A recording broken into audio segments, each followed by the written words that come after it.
Good afternoon.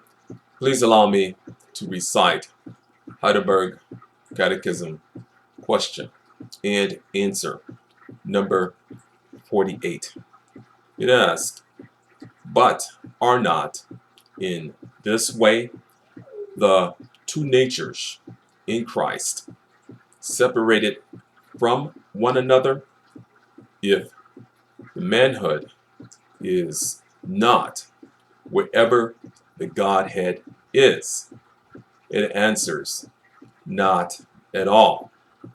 For since the Godhead is incomprehensible and everywhere present, it must follow that the same is not limited with the human nature he assumed, and yet remains personally united to it.